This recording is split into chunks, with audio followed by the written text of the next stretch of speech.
And we will, again, defer the questions for later, have a joint Q&A. And now, please welcome Vitalik, who needs no introduction. But yeah, thank you very much. Should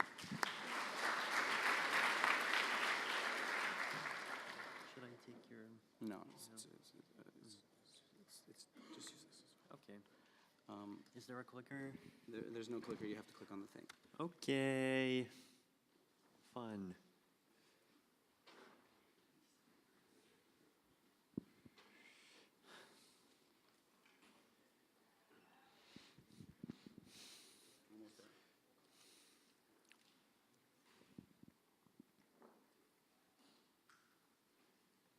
Okay. I mean, it seems to be on. Yeah. Okay, so I have 20 minutes and a lot of stuff to talk about, so I'll just get right to it. So Vlad gave a presentation on some of his research into CBC Casper and how CBC Casper can be extended into sharding contexts. This presentation will be kind of somewhat closer to practice, so it'll be about taking some of the existing research into consensus algorithms, sharding, and other things that we've done over the last few years, and seeing how they kind of concretely translate into what's actually going to be deployed in Ethereum land in the kind of short to medium term future. So yesterday we released the January pre-release. This is the first kind of release version of the spec of phase 0 of Ethereum 2.0. So, yay! Now, you might ask, well, what exactly is this? What exactly does this mean, right? We published an 8,000 word paper. We've published 8,000 word papers before. What's the significance? So, proof of stake and sharding have been part of the Ethereum roadmap since 2014. This is, Slasher is this very first early and unfortunately broken proof of stake consensus algorithm that we proposed back when we were originally starting to look at alternatives to proof of work. Sharding, we had a bunch of different sharding proposals. Hypercubes is one of the more kind of interesting and weird and spooky ones. But since then, the ideas have seen a lot of progress, right? So we've had Casper FFG get kind of released and published and formally proven about 1 to 2 years ago. We had a lot of progress on sharding. So the research that we've been making over the last few years is kind of finally coalescing to the point where it's in a spec, and it's in a concrete document that describes what people need to build. They're building it. The developers are claiming they're months away from a testnet, and it's finally coming into production. So what is this kind of Ethereum 2.0 structure, right? So how does this look like? So we have the structure is one where you have this kind of beacon chain in the middle. So it's this hub and spoke system where you have some chain in the middle and you have 1,024 shard chains, and these 1,024 shard chains are the chains that actually hold the transaction data that users are going to send that represents their desire to send money, trade CryptoKitties, or do whatever they want to do. So the system is also kind of connected to the current ETH 1.0 chain. This is temporary, so it's intended to go away eventually, but it is necessary because people do need a way of moving their existing stuff from the 1.0 chain onto this new chain. So it's being rolled out in phases. So phase 0 is proof of stake, and it has all of the kind of basic scaffolding in place to make all of the later phases possible and really do a lot of the work for them. Phase 1 is what's coming after phase 0, which is sharding, but specifically focusing on sharding of data availability. So sharding of a chain where you can put data on the chain, but the chain is kind of agnostic as to what the data actually means. Phase 2, state and execution. So this basically means not just being a place to put data, but also trying to interpret the data, trying to handle Ether transactions, transactions of tokens, virtual machine execution, this storage, things like storage rent, and all of these more complicated topics. And phase 3 and beyond is basically Well, we have a lot of other ideas about how we can incrementally improve the scalability and safety of the system over time, and we can kind of slowly layer them on top as these ideas come into fruition. So right now we're here, but really we're here. So the beacon chain, right? So the beacon chain, so first of all, in order to get onto the beacon chain, it is a proof of stake system. So to get onto a proof of stake system, you need to have 32 Ether, and you move it over to the beacon chain by sending it to a one-way burn contract. And then you publish a Merkle proof receipt onto the beacon chain. When it gets included in the beacon chain, you get inducted as one of the proof of stake validators of the beacon chain. So this basically means that you're moving your Ether from being Ether on the proof of work chain to being a deposit on the proof of stake chain. Now notice that for this to actually work, the beacon chain has to be aware of basically some root hashes on the ETH 1.0 chain so we can actually verify Merkle proofs. So this is why we do need kind of some link between the two. So this is what the beacon chain looks like. Now, one important thing to point out about this whole architecture is that it's designed to have a kind of separation of concerns between the proof of stake side and the sharding side. So the beacon chain basically is the thing that runs the consensus. But if there wasn't sharding, the beacon chain could theoretically run as a kind of non-scalable blockchain on its own just fine too. Right? So if we wanted to, we could take phase 0 and we could add some space for transactions, and we would basically just be finished as a proof of stake system. Now, we believe scalability is really important, and so we're going all the way to add sharding, but the kind of design and architecture and a lot of things are fairly separate between the two. Although, as we'll talk about later, there are some really nice synergies. So time is broken up into slots, and slots are basically periods of time that are about 6 seconds long. They are grouped into epochs, so 64 slots in an epoch, and during each epoch, every validator makes one signature. So you have every slot, you have a block, and every block gets attested to, so basically signed first by the block proposer, so first by the node that creates the block, and then by this kind of large randomly selected committee of other nodes that basically kind of sign these messages saying, I approve of this block and I think this is the block that is the head of the chain. So this happens every 6 seconds. You get a block comes in, attestations come in, a block comes in, attestations come in, the attestations get included in the chain, and this is kind of how the chain moves forward. Right, so these attestations actually have 3 different functions. So one of them is they contribute to the beacon chain fork choice. So a block that is supported by more attestations is the block that people will consider as being part of the correct chain. So we're not using the longest chain rule here, we're using something more complicated, but actually conceptually not too complicated, called LMD Ghost that we'll talk about right now. It also contributes to finality, so over top of this there's simultaneously a asynchronously safe consensus algorithm that's running, and in attestations will also, at least in phases 1 and beyond, validate and commit to data on particular shards. Right, so these messages are kind of serving triple duty of kind of short-term agreement, medium-term finalization, and agreeing that data on shards is valid. So LMD Ghost fork choice. So the latest message-driven, greedy heaviest observed subtree fork choice rule is an adaptation of Ghost, which was proposed by Jonathan Sampolinsky and Aviv Zohar in 2013 to a proof-of-stake context.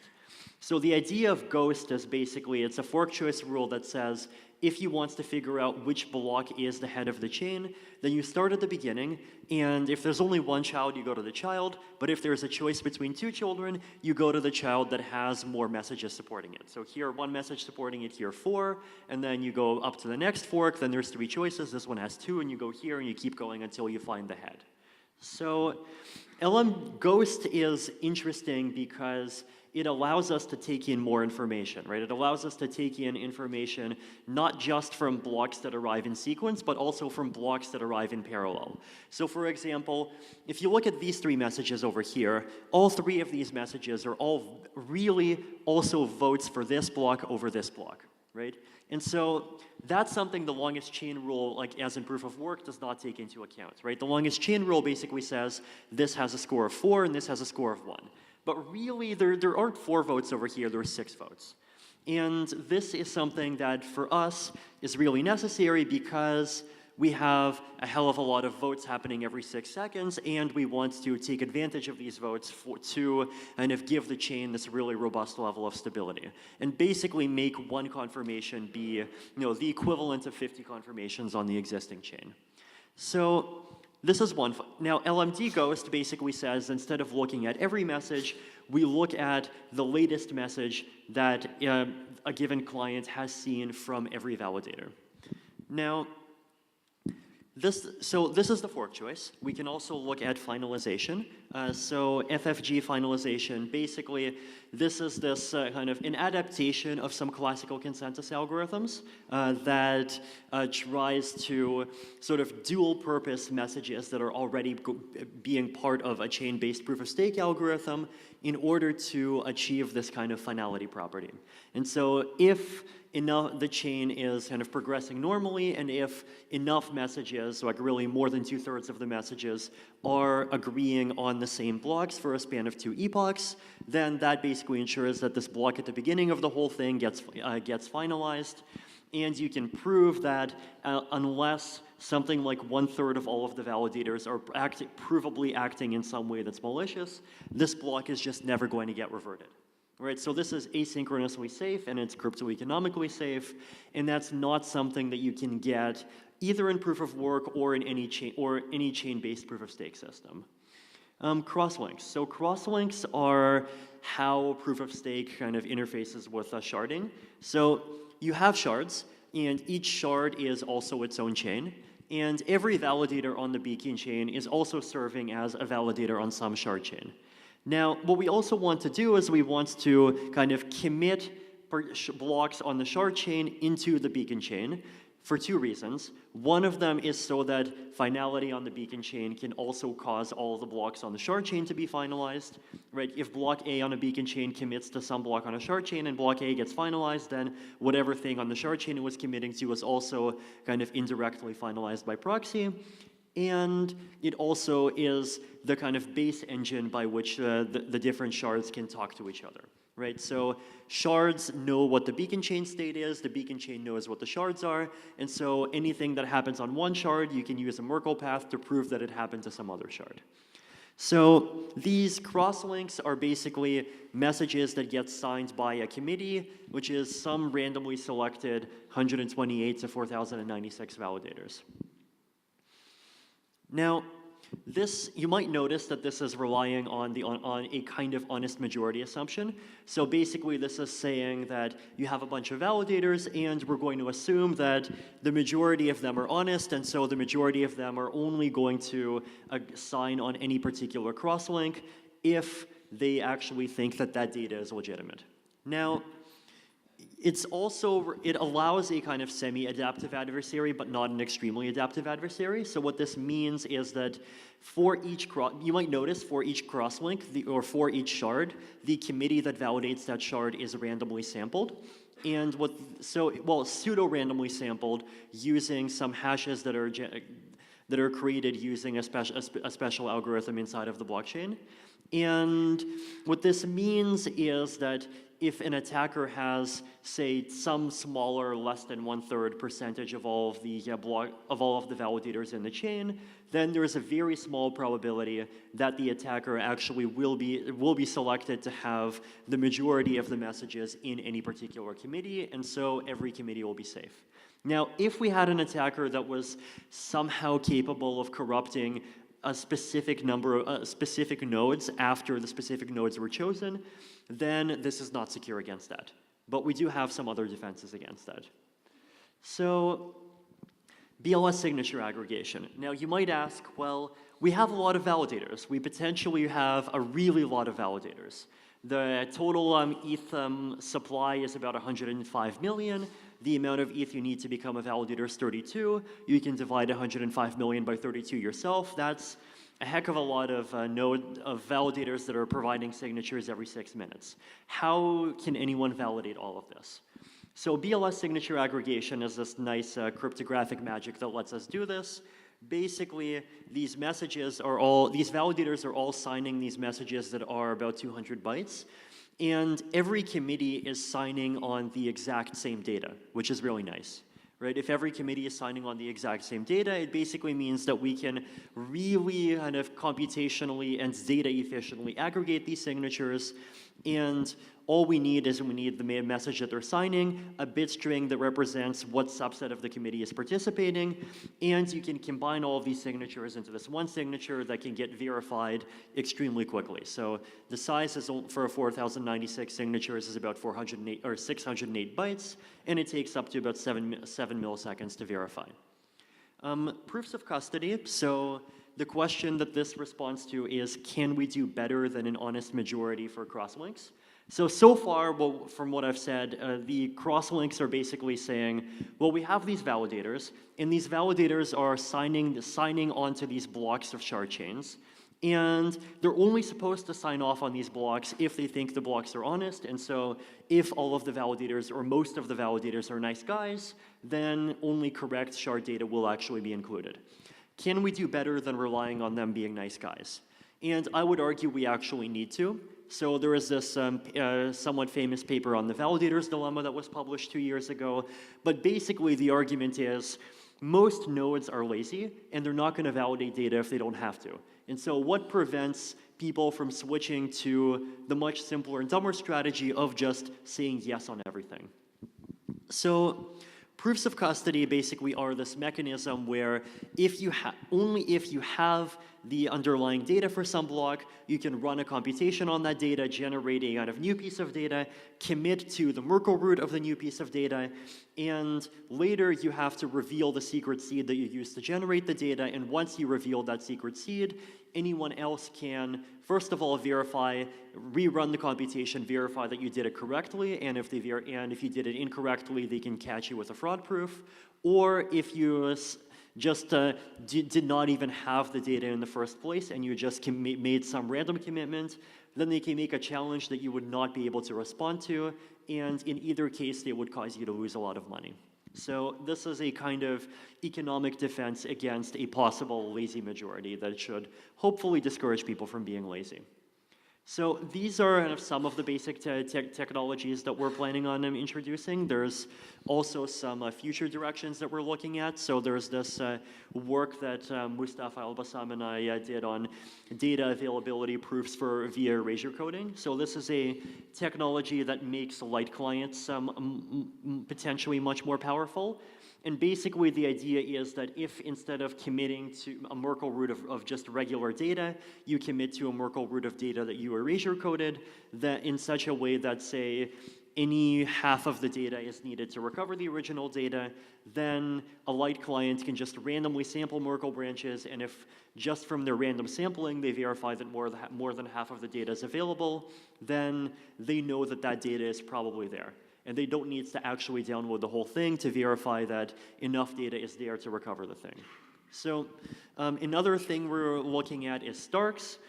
Starks are useful for a bunch of things. They're useful for compressing Merkle branches. So if a client wants to verify that some block is correct, or that the transactions in some block were correctly executed, they need a lot of Merkle branches to verify that the accounts that the transaction is claiming were modified actually are what the transaction is claiming. And this data is actually something like potentially 10 times bigger than the data in the block. And so if we use a Stark, then we can compress that, and we can get maybe another factor of 5 data efficiency. Yay. Verifying correctness of proofs of custody, verifying correctness of data availability proofs, in the really long term, verifying correctness of execution, which would be super nice, so we don't need to bother with things like fraud proofs. Casper CBC, also something that we have not integrated into the Ethereum roadmap yet, but it is something we're very actively looking at. And Casper CBC is nice because it allows us to significantly reduce protocol complexity. It allows the protocol to kind of better survive large portions of validators going offline. And there have recently been improvements that actually make Casper CBC efficient enough that if we wanted to, we can implement it. And like it would not cause the node requirements to shoot through the roof if the nodes actually tried to run the thing, which is something that we did not have kind of as strong an idea of before, but we do now. Yay. So these are some of the just a quick overview of the ideas that are going into the Ethereum sharded system. So it's this combination of a lot of different technologies and ideas that are both kind of separate discrete technologies, but also work together and have a lot of really nice synergies between them. In terms of what you can concretely expect from all of this, I expect the next milestone will be to actually see test nets from some of the client developers. So the Ethereum Foundation has, or the Ethereum community really has this kind of structure that we deliberately tried to foster, where although the Ethereum Foundation and the core research team are taking a lot of effort to kind of spearhead development of the spec and of the protocol, especially in the earlier stages, the development itself is happening by these multiple independent development teams, including Prismatic Labs, Lighthouse, Nimbus, ChainSafe, and plenty Pegasus and other wonderful people. And they are like, if at this point, if you want to kind of hear about things like timelines for launch, then you actually don't want to ask me. I know less about that than they do, and you want to ask them. And from what we've asked so far, they're expecting testnets in a couple of months, and so I'm looking forward to actually seeing this go live, as I hope you are. So thank you.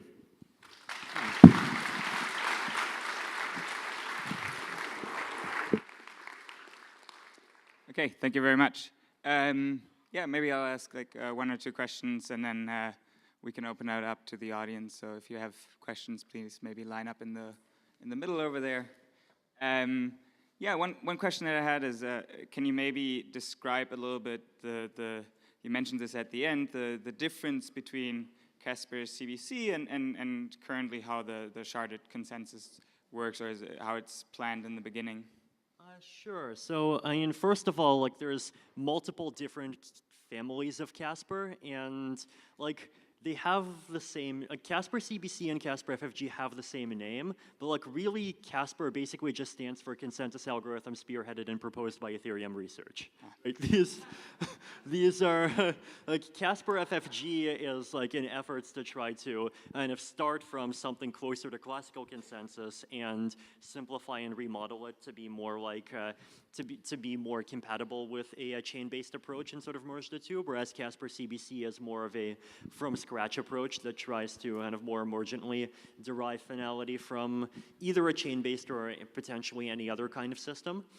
So we've gone with what we have now mainly because it is what was ready at the time that we started solidifying the spec, and we have to solidify the spec and ship something at some point. But we're totally open, as I mentioned, we're totally open to and interested in integrating a kind of basic version of CBC and then looking at kind of other more advanced consensus technologies in the future as they kind of prove themselves to the point where it's clear that they're implementable and they make sense. Yeah, I'd agree, and basically the way that I'd say is like the main differences is we have like methodological differences. I'm trying to follow this correct by construction approach and do things the very kind of disciplined approach, not worrying about optimization or the number of bytes that things are until the very, very end of the process. Whereas Vitalik is much more driven to implement and deploy something on like a more aggressive timeline, I'd say. The Twitter trolls are telling us we have to ship. Raise your hands if you agree with the Twitter trolls. Yeah.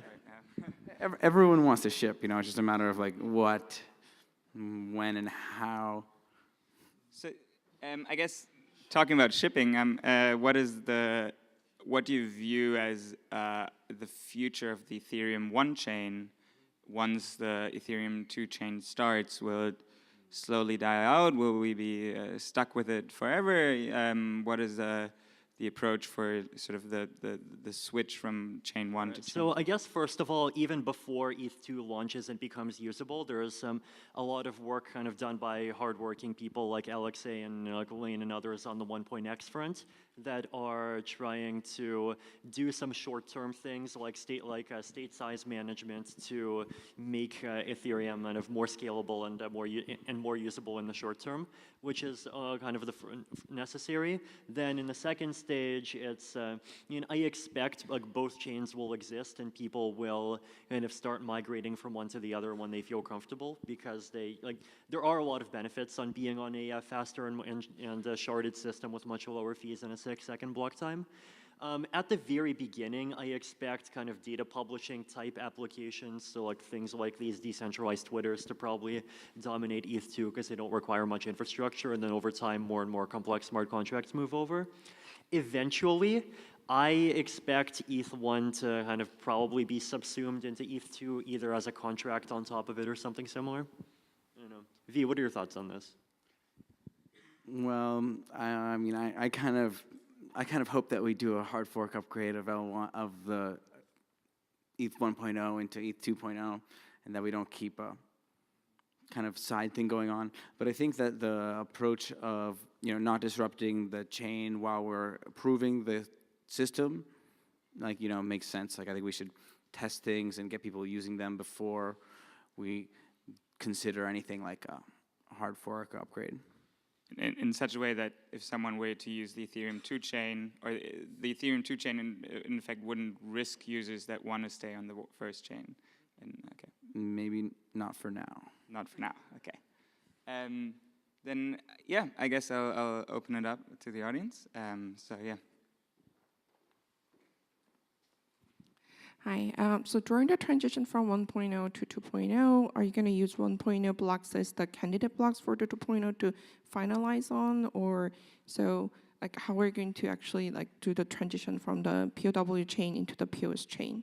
Ooh, okay. So the way that this works in the current spec is that the validators on the 2.0 chain are also running a mechanism where they basically vote on which blocks on the 1.0 chain to finalize. And then once the 2.0 chain has finalized some block on the 1.0 chain, then anyone who deposited up before then will be able to provide a Merkle proof receipt and join the 2.0 side. But this also has one positive side effect, which is that if a client developer wanted to, they could make a 1.0 client which kind of listens to and respects what the 2.0 finalization as something that actually finalizes that block on the 1.0 chain. So once that happens, they will be kind of tightly connected. So 2.0 breaking will break 1.0 as well. But if that happens, then the main benefit that you have is that on the 1.0 side, you no longer need to rely heavily on the miners for security, and so you can cut issuance by a lot. So if that's the way you're going to transition, LMD Ghost does not necessarily say anything about having a tie, how quickly you can resolve a tie until the odd number of votes come in. So what are the guarantees, network assumptions or the number of votes that you have to have? Like, what are the environmental properties that you need to make sure that every app will at least be able to justify one block? Sure. So the kind of formal properties of FFG are basically that you need, in order to have safety, you need at least 2/3 to be honest, and in order to have liveness, you need 1/3 to be honest, and you also need network synchrony.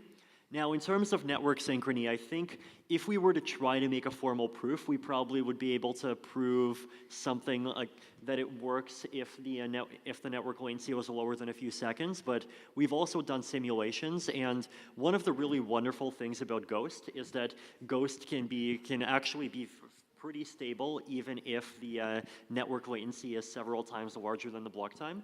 And according to our simulations, it actually works fine and keeps finalizing stuff even if network latency goes up to something like 30 seconds. So Is that public? Is that simulation result public? Yeah, I think it's GitHub, Ethereum research, and collect disparity. Hi. So in terms of being able to talk about a sharded consensus independently of data values, and then also just in general any kind of sharding for application layer concerns, given a resource that is necessarily shared across the entire ecosystem, or whatever we call all the chains running the network, which is namely Ethereum, right? Well, I would ask two things. One, is there any plans to make Ethereum not be in other words, be able to pay for gas in different currencies, like in stablecoins or something like that? But two, once I'm on the new chain, I could do an airdrop to every Ethereum user in a single transaction, presuming I have the gas to do that. And doesn't that cause a single checkpoint that then requires every shard in the system to synchronize on one transaction? My question is, how much do concerns about that kind of synchrony requirements impact thoughts about performance, thoughts about how you structure the data, or do they impact them at all?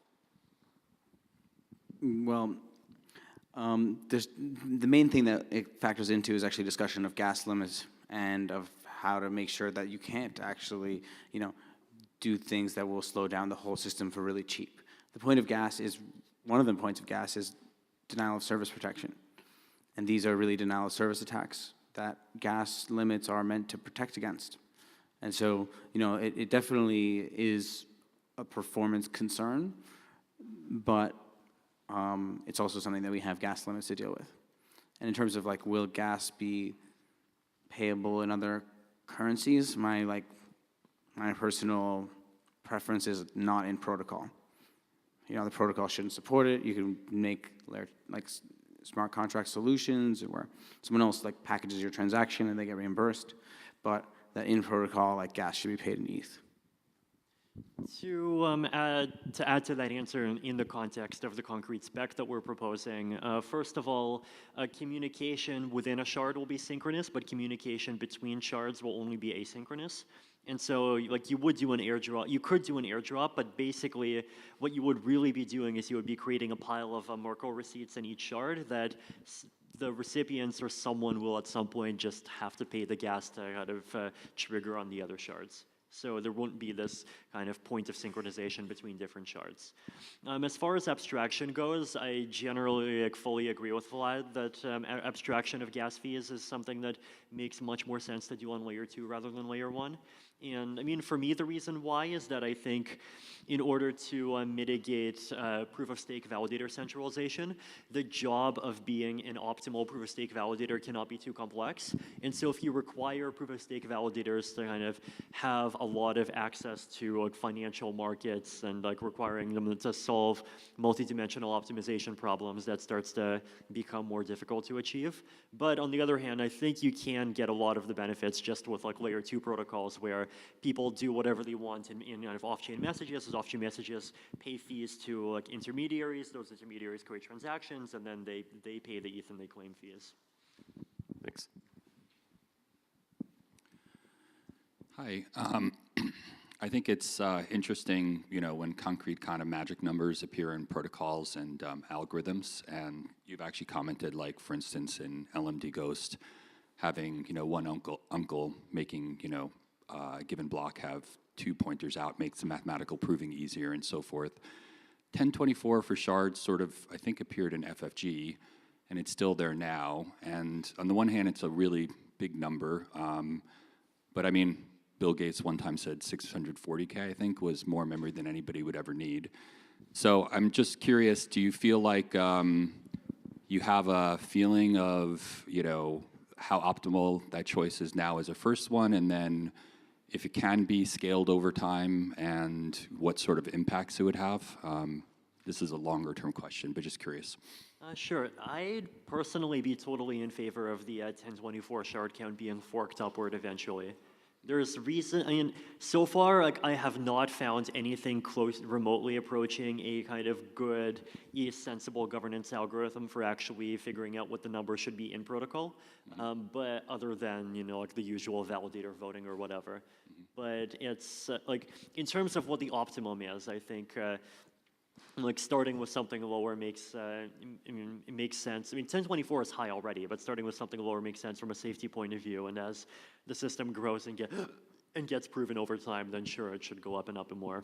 Okay, thank you.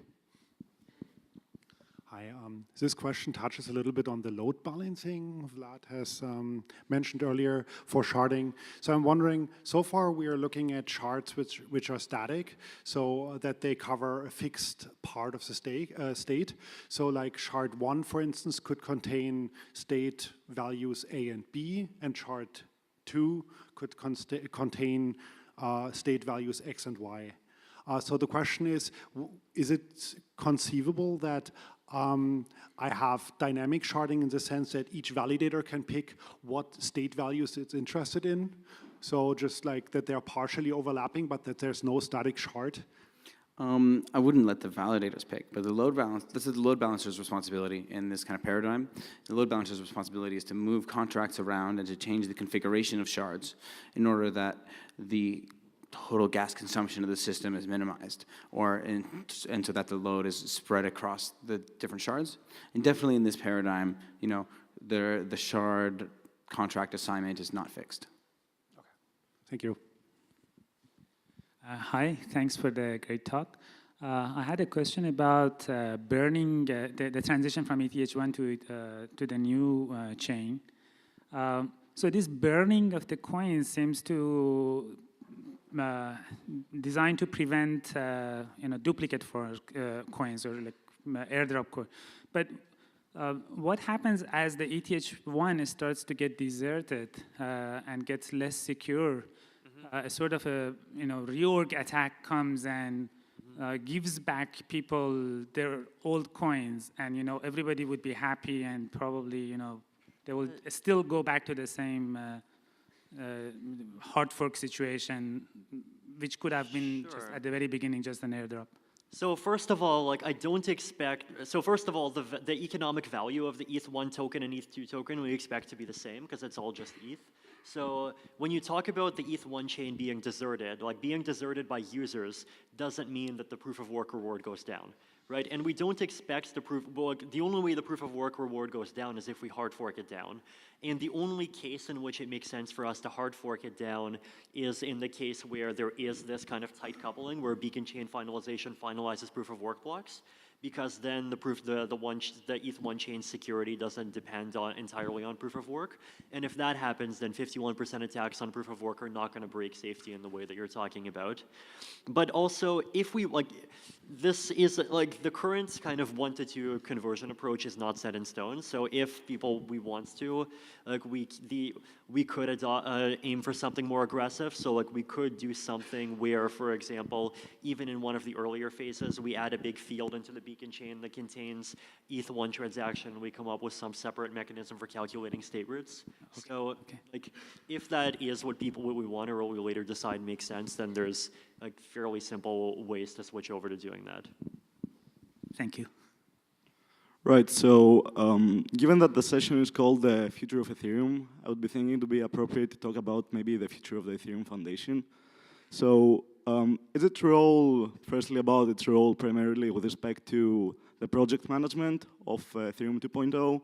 Is it going to assume some more of a leadership position, or is it going to be more into funding and giving grants to teams building onto it? Mm-hmm. Because my understanding is that let's say that the subject matter expertise on the matter of sharding, proof of stake, and so on, it's quite limited. Sure. All right. So first of all, like I think if we look at what's been happening currently, like most of the spec that we released yesterday has basically been written by 4 people: myself, Danny, Justin, and Xiaowei. So I don't think that I definitely don't think that we're veering on the side of like not enough technical leadership for the 2.0 roadmap at all. And like I think it's like that's totally the right trade-off to make. So like even Bitcoin, was entirely centrally planned by Satoshi until it was released.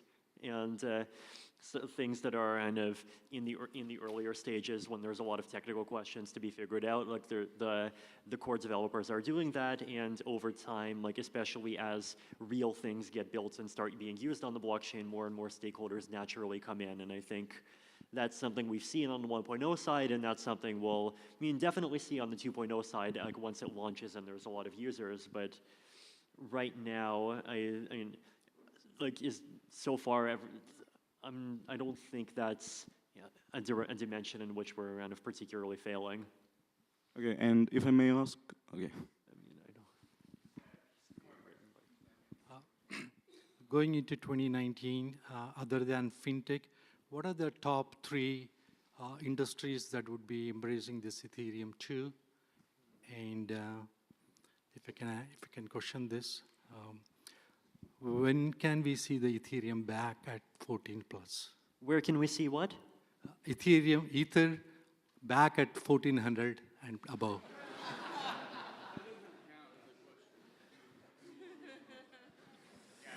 Okay, no. Okay, so I guess in terms of applications, I think, finance is a big one. Outside of finance, I personally am excited about the very different suites of non-financial applications. So like I talked about, certificate revocations. I talked about things like putting data on the blockchain to verify that it was published or that it was not, or that it's still valid until some point in time.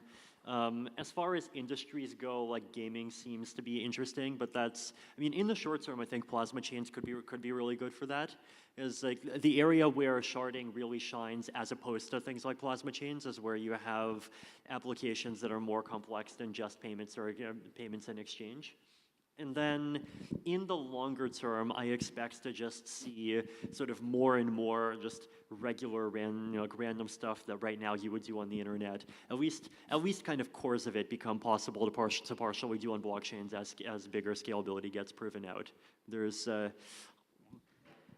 and as I mentioned, like all of these non-financial application areas are interesting, and things around like key revocation, around account management, just maintaining high value non-financial data. On the financial side, in like tokens and creating these kind of efficient open marketplaces where assets created by a lot of different people can easily interface with each other is also really useful. There's a lot of these applications that have to do with trying to create a sort of common data store so that companies in different industries can coordinate with each other without having to go through some central authority, and that's something that you totally can do on blockchains, but you need more scalability for. Curious if you're considering long-running partitions in the order of months to years in the shard system, and if you're dealing with shards that might accelerate well beyond, so different speeds. Some shards in small regions might be able to go drastically faster because latency is much smaller. Yeah, great questions, and yeah, quick answer is yes. Having shards that can't talk to each other for a long time turns out to be a really great boon for scalability. If they only sync up infrequently, that creates less overhead. The heterogeneous sharding, where you have like different shards at different capacities, and is definitely super interesting technology. However, it also introduces security concerns, as people who maybe notice that one kind of shard is underserved can bring a lot of capacity on there and to attack those shards. And so there's a certain amount of liquidity that's required in the market for heterogeneous sharding for it to be secure. And so I would say it's not a sharding 1.0 thing. Neither of these are sharding 1.0 things. I actually have a section in the sharding FAQ where I think I cite you as being excited about this sort of thing. My response was kind of no initially for a couple of reasons. I mean, one is that it's complicated. The other is that if you start having shards where the kind of partitions have structure to them, so we talk about a San Francisco shard and a Toronto shard and a Europe shard or whatever, then the problem is that implies that nodes have a choice of which shards they're part of, which then implies that things like these 1% attacks that we've solved with random sampling start to become a problem again. So I guess one question is, like, to what extent do you specifically need base layer shards, or to what extent do you need might structures that kind of look like sharding in a really abstract sense but aren't sharding TM? So like plasma chains, for example, make sense for that. Another question is, can we design sharded systems that kind of have support all of the different ranges of security? And that's definitely something we're interested in, but like, once again, Twitter trolls want us to ship, there has to be a chopping block, and like, that ended up on the right side. I'm sorry, we're already 7 minutes over, so the next session, let's please thank our speakers again. And